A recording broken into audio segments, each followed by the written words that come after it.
Welcome back, Amit. Here with my my favorite Indian partner, albeit my only Indian partner, Pratik. So we wanted to ask a pretty simple question, but it's one of our, I guess, more meaningful questions to us. Is can you share with us who has been one, two, or three people that have been influencers in your life? Oh, this is the classic problem. Um, one, two, or three is hard. I can cite 20. How do I pick one, two, or three? Um, so obviously, usual suspects, my parents, my teachers, high school, middle school, college, they've all been mentors. They're not people who are famous for the large majority, but there are people who have been famous for me. They have been huge influences to me.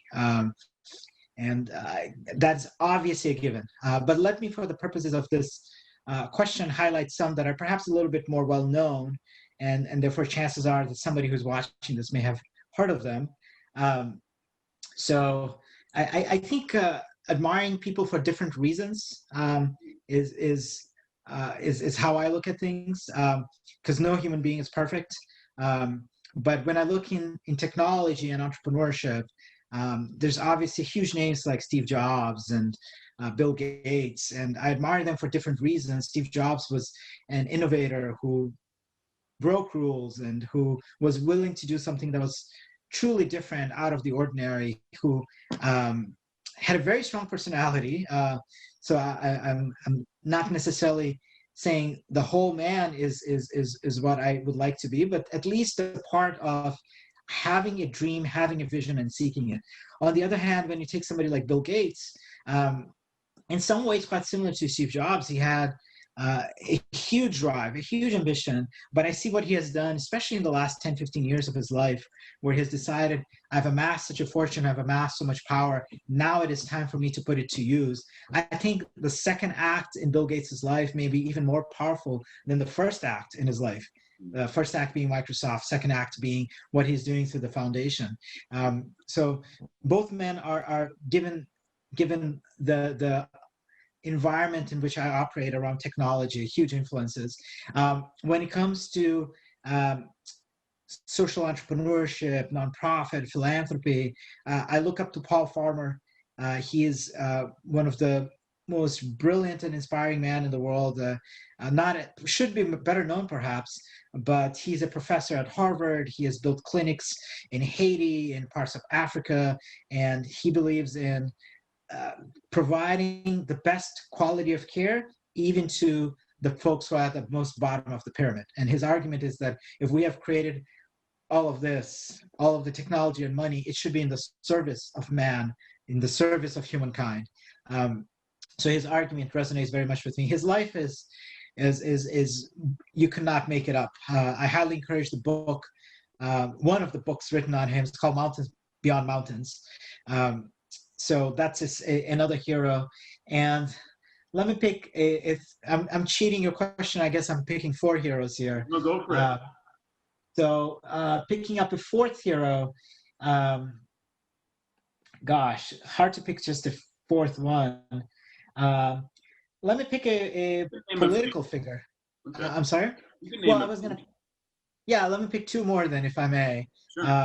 I was gonna pick Marie Curie, who made so many discoveries, and is one of the very few people to win 2 Nobel Prizes. And if you look at her life story, she didn't grow up with a lot of wealth, didn't grow up in a country that at that time had a lot of infrastructure, and still she was able to push herself and do amazing scientific discoveries that extended the frontiers of human knowledge.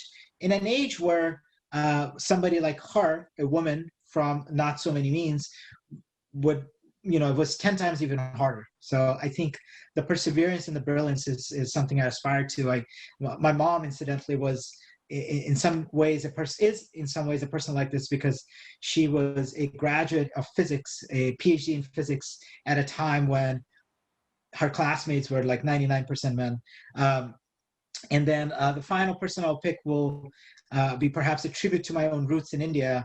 it will be Mahatma Gandhi, who tried to make change in a way that he wasn't the only one, but he is one of the most enlightened people to try to do a change in a peaceful way, showing us that there is another path here, that we don't need to necessarily take a sword and cut each other, that maybe the pen is mightier than the sword, that maybe the civil disobedience, the protest. I don't necessarily agree with all of his policies, his economic policy, for instance, but I do agree very much with his ethical responsibility towards your fellow human being.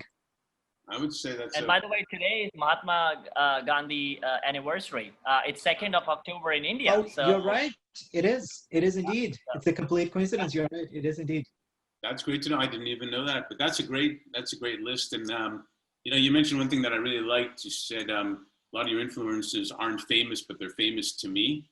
That's one of the best lines I've heard only a couple of times before, because more people who do influence us are not famous, actually. True. True. All the people I mentioned are people that I've never met, and chances are, I think only one of them is still alive, right? So chances are I will never meet. Two of them are still alive. There are influence in terms of role models, but the people who are closest to you are actually the ones who in many ways shape you the most. Well, they shaped you pretty good, so we're happy about that. And I'm always hearing about, you know, Pratik's mom and dad shaping him. They're still working on that project, but with that, it's great to have you with us, man, and keep being a leader who cares. Thank you. Thank you. I'm really honored. Thank you for giving me the opportunity, and look forward to you know, working more with you guys, and perhaps meeting some of the people who are listening to this. I'm sure our paths will cross at some point. Sounds great. Thanks.